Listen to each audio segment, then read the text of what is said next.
Bonjour les amis, c'est Dédé à l'informatique. Aujourd'hui, on est le 28 janvier 2024 et je tenais à faire une vidéo pour présenter Linux Mint le 21.3.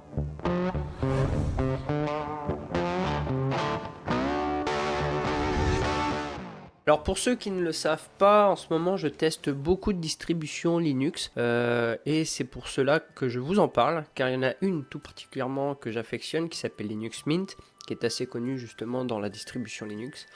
Et cette distribution a cet avantage en fait de se rapprocher énormément de Windows. Elle est facile à utiliser, très simple au niveau graphique et encore bien d'autres. On va en parler. Et je tenais à vous la présenter parce que je trouve que c'est une très bonne alternative à Windows.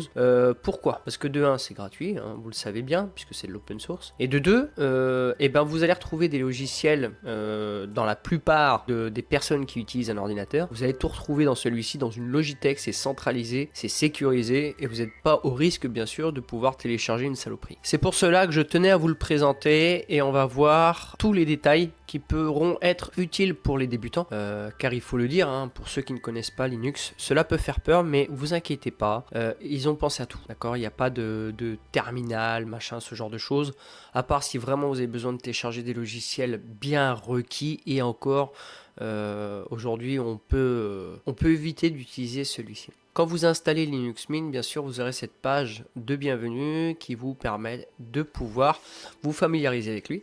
Il y a les documentations, vous avez les aides, vous pouvez contribuer, etc., etc. Alors, il faut savoir, je tenais à vous le dire, alors que Linux Mint de chez Cinnamon est une des plus détaillées avec le plus d'applications possibles. Je trouve que c'est la plus moderne. Et là, ils ont fait une dernière mise à jour qui est la 21.3 de chez Virginia. Ils ont répertorié à peu près une cinquantaine de bugs qu'ils ont dû réparer. Il y en a une en ce moment que je suis en train de voir. Je me suis permis justement de leur laisser un petit message sur le forum de Linux Mint pour pouvoir leur dire exactement ce qui n'allait pas. Alors il n'y a pas grand chose, c'est juste une question d'utilisateur. Quand vous créez un nouvel utilisateur et que vous allez sur celui-ci, vous n'arrivez plus à vous déconnecter. Il faut utiliser une applette sur la droite. Mais c'est pas méchant. Alors, je vais commencer par vous présenter l'interface de celui-ci. On va pouvoir quitter justement le petit affichage de bienvenue. Alors, il faut savoir qu'à la base, vous ne l'avez pas comme ça, ok?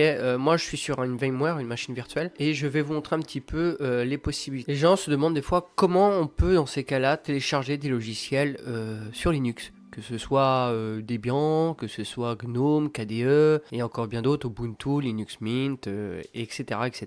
Alors il faut savoir que de toute façon, quoi qu'il en soit, vous avez une Logitech intégrée à celui-ci et vous pouvez quand même télécharger sur internet. Alors, avant de commencer d'installer quoi que ce soit, je conseille toujours, dans un premier temps, de pouvoir faire une mise à jour de votre système. Alors, il y a deux solutions, soit vous passez par le terminal, ce qui n'est pas une obligation, je le précise, ou alors vous passez par le mode graphique. Vous allez voir que c'est très simple. Alors, je vous montre quand même le terminal au cas où, mais ce n'est pas une obligation. On va lancer celui-ci. Pour le lancer en tant qu'admin, on va faire un sudo. Voilà. Sudo apt-get. Et on va marquer update. Alors moi, je l'ai déjà fait. Une fois que c'est fait, on fait entrer. Il va nous demander notre mot de passe, voilà, et celui-ci va aller chercher les paquets de mise à jour. Une fois que c'est fait, on va faire une mise à jour et on va upgrader. Dans ces cas-là, vous utilisez les flèches directionnelles haut et bas pour remettre ce que vous avez mis au préalable. Et là, je marquais upgrade. Alors, vous voyez, c'est très simple. Moi, j'ai déjà fait des mises à jour, bien sûr. Et vous voyez, c'est très rapide aussi. L'avantage du terminal, c'est ça, c'est que vous tapez 2-3 petits trucs et c'est parti. Et puis, c'est des commandes qui restent très simples. Maintenant, si vous voulez le faire de façon graphique, vous avez soit en bas à droite ici, vous avez un petit icône, votre système est à jour. On va cliquer sur celui-ci et bien sûr vous pourrez réactualiser pour voir si tous vos paquets sont à jour. Si celui-ci sont pas à jour, il va vous le spécifier. On va attendre. Voilà. Vous voyez, moi il me dit que mon système est à jour, alors tout est bon. Ou sinon vous pourrez le retrouver dans l'interface des paramètres. Dans ces cas-là, on va en bas à gauche dans le menu et on va aller sur la petite roue crantée. Et bien sûr, en descendant en bas, vous aurez source des mises à jour. Alors vous voyez, ça reste quand même très simple et c'est pour ça que moi je vous dis, il faut vraiment pas hésiter à le tester. Alors pour ce faire, il faut savoir que quand vous voulez tester Linux, vous n'êtes pas obligé de l'installer. Une fois que vous utilisez une clé USB, vous pouvez le tester en CD live, c'est comme ça, c'est-à-dire sans pouvoir installer celui-ci. Ou vous pouvez aussi, si besoin, l'installer à côté de votre système déjà existant. que ce soit Windows ou bien d'autres. Ça vous crée un dual boot et ça va vous permettre d'utiliser les deux systèmes d'exploitation. Si par la suite vous n'êtes pas content, vous avez toujours possibilité d'en virer un des deux. Alors c'est pareil, il y en a beaucoup qui vont me demander, oui mais sur Linux, moi je sais pas comment on va créer des groupes, comment on va utiliser pour les gestionnaires de pilotes et beaucoup de choses. Est-ce qu'il faut utiliser le terminal? Alors non, vous n'êtes pas obligé d'utiliser le terminal, d'accord? Le terminal, ok, c'était pour du Linux il y a 10 ans, aujourd'hui ce n'est plus le cas. Alors bien sûr, pour certains cas, on va encore avoir besoin de l'utiliser, mais sinon c'est très rare. Vous avez tout ce que vous avez besoin là-dedans. Par exemple, pour les gestionnaires de pilotes, voilà, on va cliquer sur celui-ci. Il va nous ouvrir le recherche de pilote et s'il trouve quelque chose par rapport à votre matériel, eh ben, il va vous le mettre tout simplement. Et ça, c'est très simple.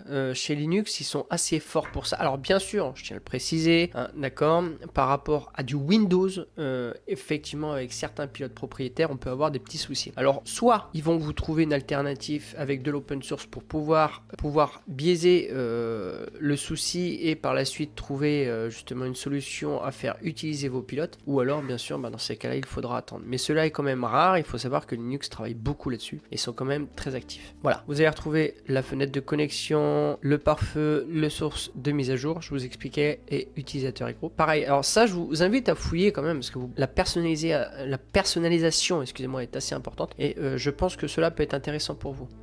Alors bien sûr je vais pas tout vous expliquer sinon la vidéo sera beaucoup trop longue, mais voilà, pour vous montrer, vous voyez on a vu les mises à jour de paquets. Ici pareil, vous pouvez créer si besoin. Alors il vous demandera toujours votre mot de passe session, ça c'est une sécurité de chez Linux. Voilà, David, t'as failli dire Windows, hein. C'est pas bien. Voilà, et vous pouvez ajouter un nouvel utilisateur si besoin en laissant soit en standard soit administrateur et de pouvoir lui laisser justement certains droits en écriture, en lecture et encore bien d'autres. Alors maintenant on va pouvoir parler un petit peu de la personnalisation au niveau de l'interface. Alors sur Linux Mint, c'est cet avantage que beaucoup de personnes retrouvent, c'est de pouvoir le personnaliser à votre sauce. Vous pouvez changer les icônes, la barre des tâches, les menus, la taille, le visuel et encore bien d'autres. Vous allez voir que c'est vraiment pratique, c'est ce que j'aime beaucoup chez lui aussi.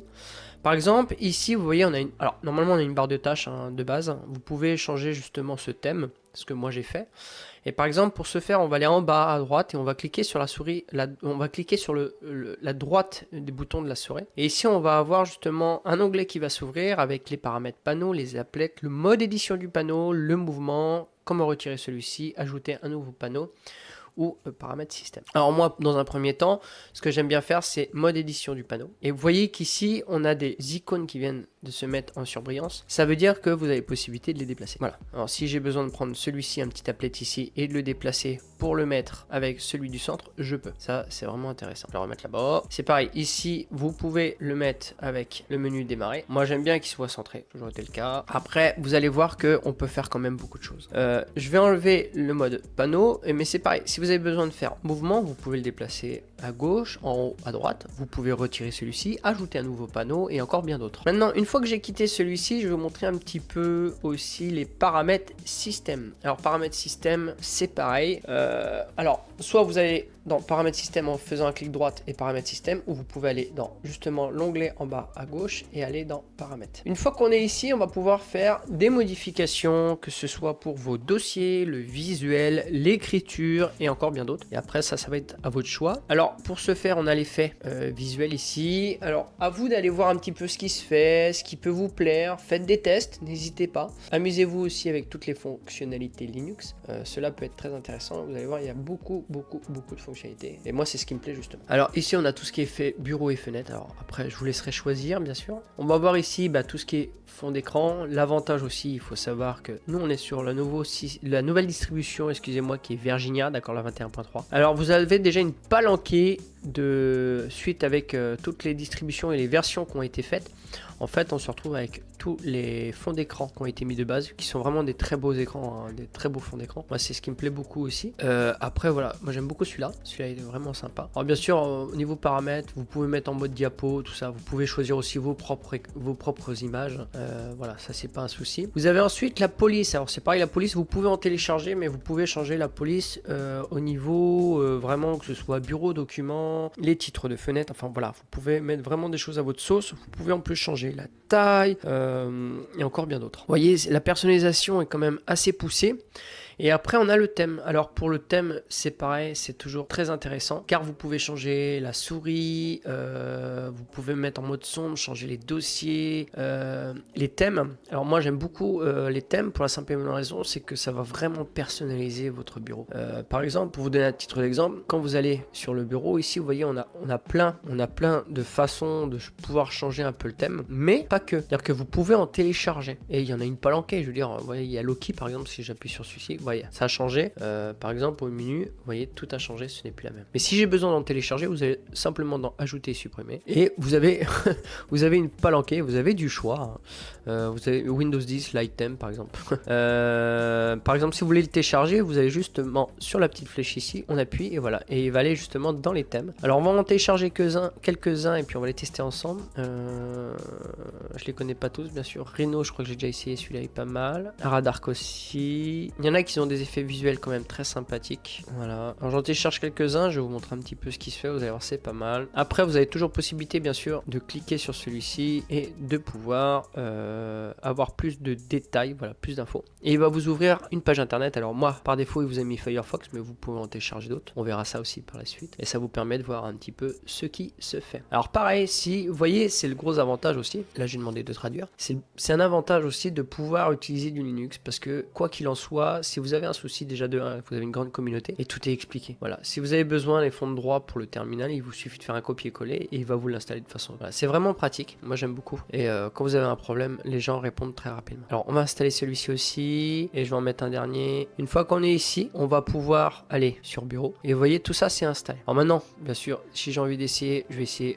Cinemox Cashmere. Voilà, on a un joli bleu, très beau bleu.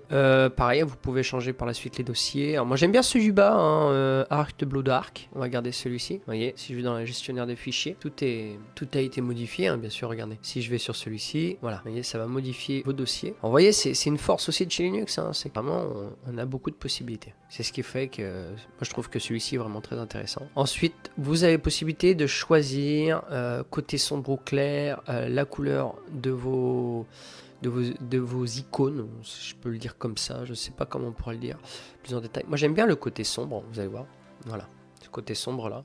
Alors bien sûr après dans le préférence simplifiée, vous pouvez changer directement en choisissant ici par exemple. Si je viens personnaliser ici par exemple, vous voyez, on peut choisir ce mode là, High Contract, c'est vraiment, il y en a d'autres, vous pouvez choisir côté sombre, côté clair, Mint Y, et par exemple sur Mint Y, vous voyez, on peut changer par exemple directement ici, voilà, la couleur, côté sombre par exemple, hop, voilà, c'est une autre façon de faire, mais moi je préfère celle que je fais comme d'habitude, c'est-à-dire celle-ci, voilà, je prends celle-ci, je vais prendre Blue Dark et je vais changer mon thème et je vais remettre celui qu'on avait qui est pas mal je trouve, voilà. Et après bien sûr on peut changer bien d'autres. Alors par exemple pour la souris c'est pareil, moi il y en a une que j'aime tout particulièrement, c'est celle-là, mais vous pouvez en télécharger, il y en a plein, hein. Voilà, et vous voyez j'ai celle-là, moi j'aime beaucoup celle-ci. Voilà, vous voyez la personnalisation quand même est sympa. Et puis c'est pareil, je vais vous montrer par la suite justement comment télécharger des logiciels, des fonctionnalités et encore bien d'autres. Alors avant de vous expliquer comment télécharger des logiciels via la Logitech ou voire même internet, on va expliquer un petit peu les applications par défaut qui sont dans Linux Mint. Et vous allez voir que c'est très simple. Alors vous avez sur l'onglet justement de gauche du menu, vous avez, ça se rapproche beaucoup à Windows, vous avez tout ce qui est au niveau catégorie, accessoires, bureautique, graphique et j'en passe. Vous allez retrouver plusieurs logiciels très importants qui vous seront très utiles, mais aussi quelques-uns qui sont par défaut et qui sont vraiment géniaux. Moi je les aime beaucoup. Au niveau accessoires par exemple, on va retrouver la calculatrice, un capture d'écran, tout ce qui est au niveau disque, formateur de clé USB, bloc-notes qui est vraiment sympa, celui-ci j'aime beaucoup. Redshift, je ne sais plus à quoi il est utile, tableau de caractère non plus, visionneuse de documents, et voilà, et vous pouvez en télécharger bien d'autres. Au niveau de la bureautique, on va retrouver bien sûr le pack de LibreOffice, qui pour moi est amplement suffisant, mais vous allez voir aussi que l'avantage de celui-ci, c'est que vous pouvez télécharger des extensions pour ajouter des options à celui-ci. Au niveau graphisme, et on verra ça aussi par la suite, vous pouvez ajouter, voilà, on a Pix, numériseur de documents, Internet, vous aurez bien sûr le navigateur par défaut de Firefox. Vous avez aussi la messagerie Thunderbird, hein, qui est très connue, et application web quant à lui vous permet en fait de pouvoir créer un raccourci web directement via internet, et je vous montrerai ça par la suite. Transmission vous permettra de télécharger des torrents directement intégrés à celui-ci, ce qui fait aussi sa force, et bien sûr vous pouvez encore en télécharger d'autres. Dans son et vidéo, on va retrouver des choses très intéressantes. Alors vous n'aurez pas lecteur multimédia par exemple par défaut. Moi je l'ai installé parce qu'il m'a demandé de télécharger ce paquet par exemple pour la radio de l'applet, mais je vous en parlerai après. On a un petit logiciel qui est vraiment sympa, qui est mis de base, qui a été fait par les communautés de Linux Mint. Ça s'appelle Hypnotix. Hypnotix est une application qui permet de regarder des chaînes et des télés gratuitement, bien sûr. Vous allez avoir des films et chaînes de télévision. Voilà, vous avez tout ça. Comme quoi, vous avez du choix. Par exemple, en français, on va retrouver toutes nos chaînes, hein, bien sûr. Voilà, par exemple, si je vais sur Énergie, en suivant votre... voilà, ça marche très bien.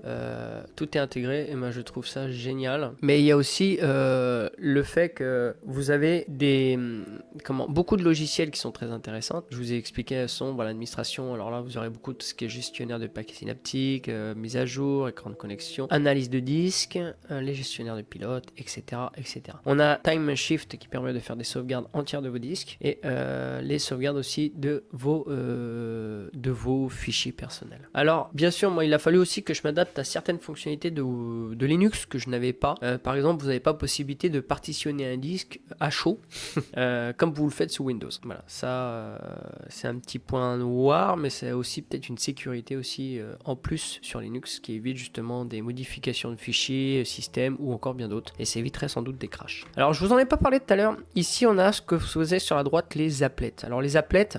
Je vous en ai pas parlé tout à l'heure, c'est dommage. Les applets, en fait, c'est ce qui va vous permettre aussi d'avoir plein de petites fonctionnalités. Par exemple, j'en ai rajouté une qui est très sympathique, c'est la radio. Voilà. Ici, j'ai une radio où j'ai mis deux radios, d'accord, j'ai effacé les autres. C'est les plus connus. Vous voyez, si je le mets en route, on a la radio directement intégrée à votre bureau. Moi, je trouve ça super. Et bien sûr, on peut en télécharger encore bien d'autres. Si je fais dans la configuration, vous voyez que on peut. Alors ça, c'est mes stations. Là, j'ai décoché cela parce que je les utilise pas. Mais dans mes stations, vous pouvez, voilà, si vous avez besoin par exemple de taper énergie, on va taper énergie, voilà, et vous avez directement énergie ici. On peut faire add to my station, hop, et voilà, et celui-ci s'est rajouté à la playlist. Si je vais maintenant ici, hop là, il faut que j'efface ça, voilà, ici. Et on a celui-ci qui s'est ajouté justement à l'onglet. Vous voyez, c'est vraiment pas mal. Et bah, bien sûr, pour les applets, ici, comme je vous expliquais tout à l'heure, en faisant un clic droit, vous pouvez faire applet et vous allez pouvoir aussi en télécharger. Alors, il y en a énormément. Quand on va aller dans télécharger, vous allez voir. Vous avez beaucoup d'appelets qui peuvent vous être très très utiles, hein, que ce soit pour accès direct, hein, voilà, les moniteurs système, le CPU, les indicateurs de chaleur, etc. etc. Screenshot, recordescope aussi, c'est pas mal. Enfin voilà, à vous d'aller voir ce qui se fait. Lanceur de machine virtuelle, voilà, VBox Launcher. Enfin voilà, et ça c'est des choses que vous pourrez venir rajouter bien sûr sur les applets à votre droite en choisissant de les mettre au centre, à droite ici, enfin voilà, la personnalisation est très importante et moi c'est ce que j'aime beaucoup aussi sur celui-ci. Voilà, alors maintenant on va pouvoir aller voir un petit peu comment on va, si besoin, télécharger des logiciels. Dans ces cas-là, vous allez sur l'onglet de démarrage ici, on va aller sur Logitech, voilà le petit icône qui est ici, et comme vous pouvez le voir, et ben on a du choix. Alors ce qui est aussi très intéressant, c'est que vous allez retrouver beaucoup de logiciels qui sont très récents. Dropbox, Zoom, Visual Studio Code, WhatsApp et encore bien d'autres. Alors bien sûr, vous avez la possibilité de venir farfouiller un petit peu. Vous voyez Bitwarden, moi je l'utilise pour tout ce qui est sécurité des clés. On a Audacity et encore bien d'autres. WhatsApp pour Messenger. Après, vous avez toutes les applications. Alors bien sûr, il est possible que vous ne trouviez pas sous le même nom. Je tiens à le préciser. Mais des fois, comme par exemple Messenger, ça s'appelle Caprice. Et c'est exactement la même fonctionnalité. Mais dans la plupart des cas, de toute façon, vous retrouverez tous les logiciels dont vous avez besoin, hein, sans souci. Franchement, moi, je les ai utilisés, ça marche très bien. Alors bien sûr, il y a toujours des applications qui vont bugger, mais c'est rare. Vous avez Wine, par exemple, pour émuler des logiciels Windows, mais j'en vois pas trop forcément l'utilité si on vient sur Linux. Mais c'est un plus, c'est quand même très intéressant. Voilà, à vous de farfouiller un petit peu ce qui se fait dedans. Vous allez voir, il y a beaucoup de choix. Alors moi je suis pas à jour, Ce qui fait que je pense qu'il manque beaucoup d'applications. Parce que normalement, il y en a beaucoup plus que ça. Quoi dire de plus? Pas grand chose. Après, c'est à vous d'aller voir un petit peu ce qui se fait, ce que vous auriez besoin. Alors, il y en a un, vous voyez, Hypnotix, c'est TV Player qui est déjà installé. Kodi, alors ça, je vous en parlerai dans une autre vidéo. Je vais pas spoiler. J'adore ce petit logiciel. Je le trouve vraiment très, très intéressant. Moi, je vous le conseille. Et on a aussi YT Downloader, qui permet de télécharger des vidéos sur beaucoup de sites, que ce soit YouTube, Facebook, Dailymotion, Instagram, TikTok, etc. Vous pouvez télécharger des vidéos, des playlists entières, récupérer les sons, enfin bref. Beaucoup de possibilités. Je vous invite à farfouiller, vous allez voir que vous allez trouver votre bonheur.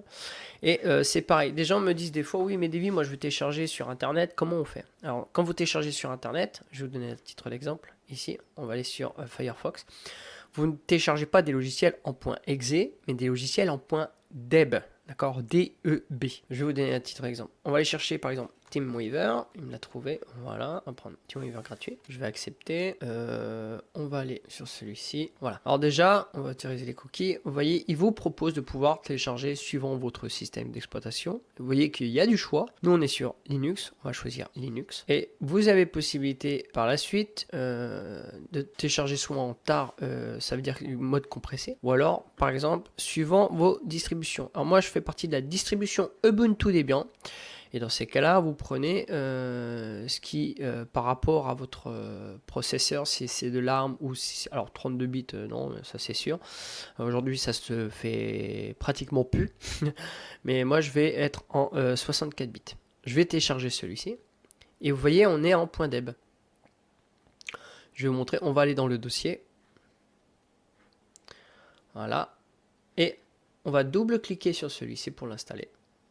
Et vous voyez, il va me demander de pouvoir par la suite d'installer le paquet de façon automatique. On va le laisser faire, il est en train de rechercher. Là, il va vous expliquer en bref ce qu'il va faire. Voilà. Et maintenant, je fais installer le paquet. On met notre mot de passe. Voilà, c'est aussi simple que ça. On fait continuer. Ça, il aura besoin d'un certain paquet pour pouvoir fonctionner. On va attendre la fin de l'installation. Voilà, celui-ci a été installé. Maintenant, si on a besoin d'aller le chercher, soit on peut directement aller ici et taper TeamViewer. Voilà, il est ici, il a bien été installé. Voilà, et là, il va nous demander justement d'accepter le CLUF et le DPA pour pouvoir l'installer. Ou alors, si besoin, vous pouvez aussi l'ajouter soit dans la barre des tâches ou au niveau du bureau. Dans ces cas, je vais retaper Team. Voilà. Vous faites un clic droit sur celui-ci. Dans propriété aussi, j'ai pas précisé, vous pouvez aussi, depuis la nouvelle version, changer le nom. Voilà, si vous le souhaitez.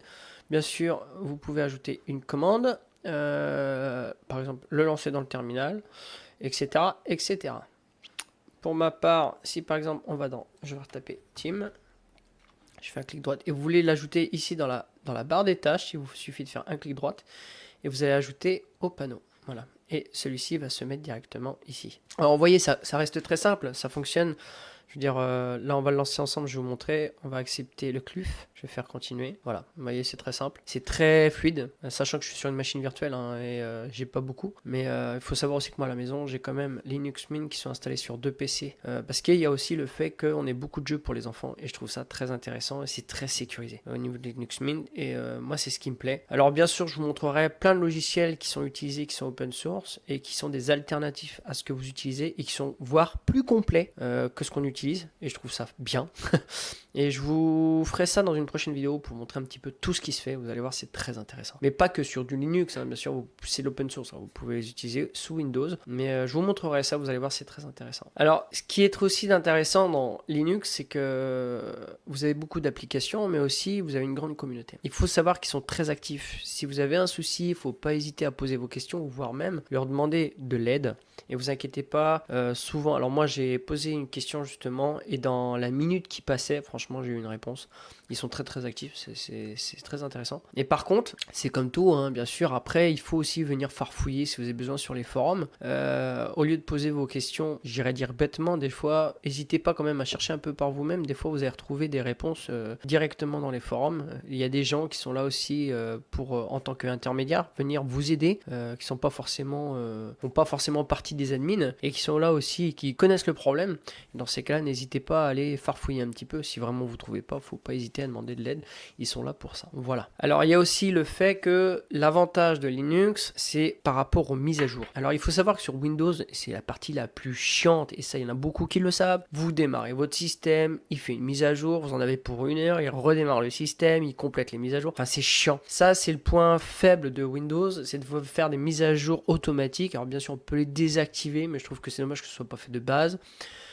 Nous ici vous voyez qu'il vous proposera toujours une mise à jour. Voilà, là je ferme mon. Par exemple édition, alors préférences, voilà, fermer la fenêtre des gestionnaires. Ici c'est pareil, vous voyez on peut vraiment modifier et mettre à notre convenance, excusez-moi, mais il va jamais installer les mises à jour de façon automatique, d'accord? Il va vous proposer les mises à jour, et ça, moi, c'est ce que je trouve très intéressant. C'est-à-dire que si vous démarrez votre PC, voilà, celui-ci, il va pas se lancer.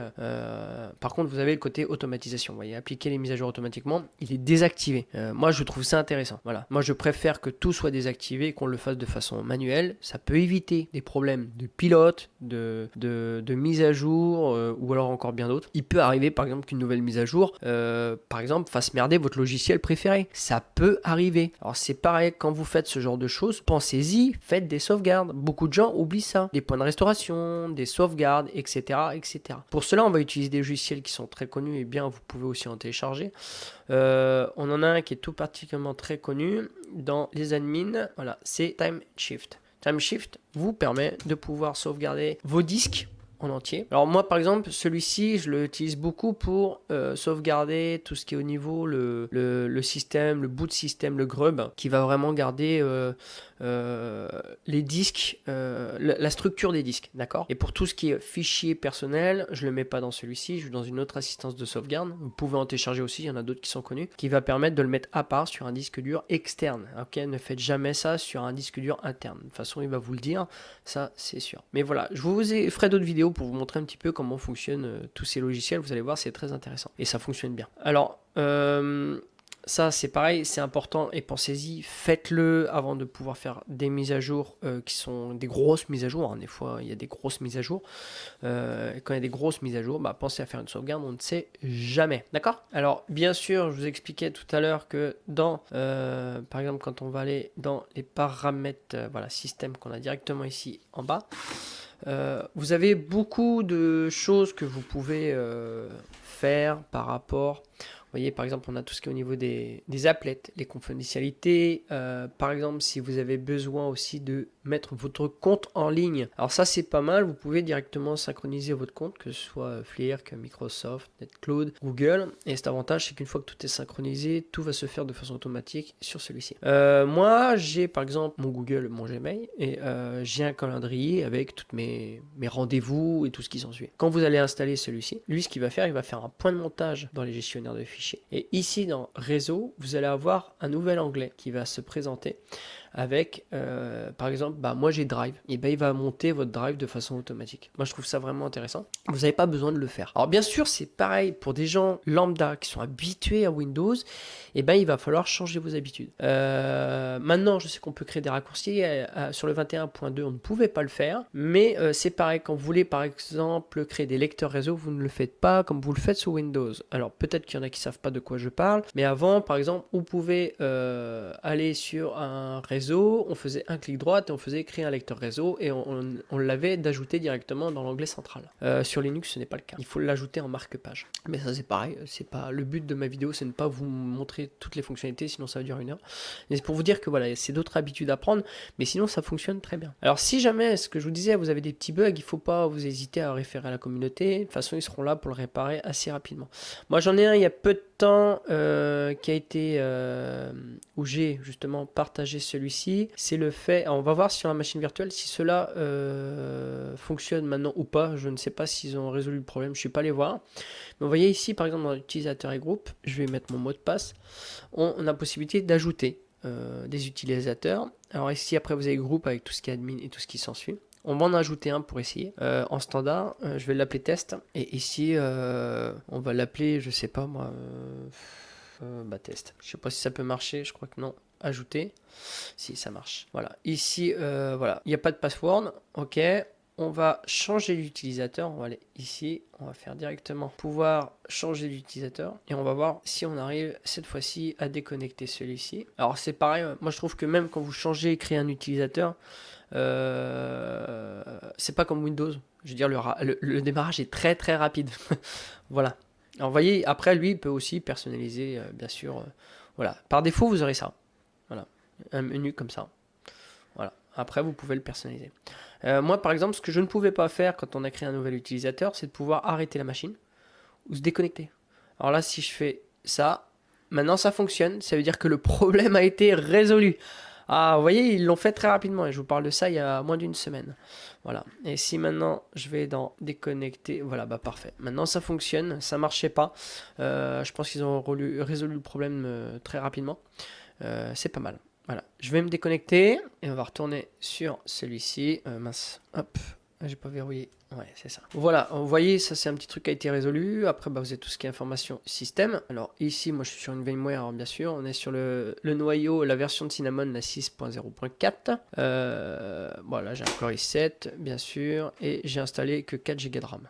Alors, quoi dire de plus les amis, pas grand chose, il y a beaucoup de fonctionnalités et je vous invite à essayer par vous-même. Par exemple, si vous voulez installer, je vais vous donner un titre d'exemple, on va installer Bitwarden, vous allez voir que c'est simple, il vous montre un petit peu les fonctionnalités, vous pouvez aller voir le site si besoin, et puis quand vous voulez l'installer, vous avez deux choix. Alors là, on n'a que le Flatpak, mais on peut avoir aussi il peut vous proposer par rapport à votre propre système de Linux. Et vous faites installation. Voilà, c'est tout simple. Vous voyez, c'est pas compliqué.